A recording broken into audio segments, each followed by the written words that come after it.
Hello বন্ধুরা, তোমরা সবাই কেমন আছো? আজকে দেখাবো ধুন্দুলের খোসাটা দিয়ে কিভাবে বড়া ভাজতে হয়। তো তোমরা দেখে নাও। এটা আসলে খুবই মজাদার একটা খাবার আর পুষ্টিগুণও ভরপুর। তোমরা আসলে বাসায় কেউ এই ধুন্দুলের ছোড়াটা ফেলবে না। এটা কিন্তু ভর্তা করেও খাওয়া যায়। এই দেখো, আমি ছুলে নিয়েছি। ঠিক এভাবে ছুলে নেবে। যদি দা বটি দিয়ে করতে চাও, দা বটি দিয়েও এভাবে ছুলে নেবে। তো আমি সম্পূর্ণ সবগুলো ধুন্দুল এভাবে ছুলে নেব। আর এটা ছুলে নেওয়ার পরে একটু ভালোভাবে ধুয়ে নেবে। আমি আগেই ধুয়ে নিয়েছি, তারপর তোমরা ভালোভাবে এগুলো ধুয়ে নেবে।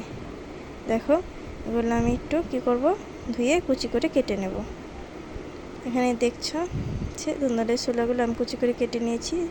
সে ধনে পাতা, বিলাতি ধনে পাতা, এটা হচ্ছে চালের গুঁড়ো, আদা কুচি, কাঁচা লঙ্কা কুচি, সে একটু ময়দা দেবে, তাহলে একটু বড়াটা মচমচ লাগবে। তোমরা ইচ্ছা করলে পেঁয়াজও দিতে পারো। তো আমি জলদি এখন এগুলোকে সবগুলোকে ভালোভাবে মেখে নেব।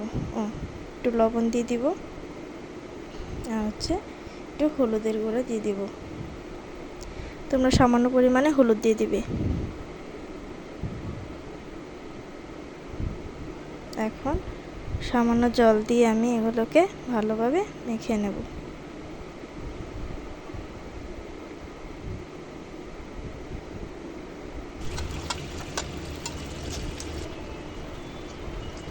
কড়াইতে দিয়ে দিব সর্ষের তেল, আর বড়াগুলোকে ঠিক এভাবে চাপটা চাপটা করে আমি বড়াগুলোকে বসিয়ে দিব।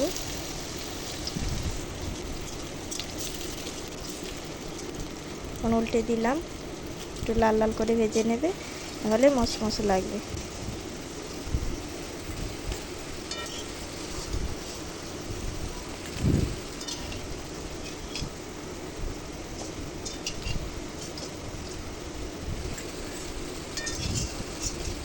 এই দেখো বড়া ভাজা আমাদের রেডি। এখন মুচমুচে বড়া ভাজা আমাদের রেডি।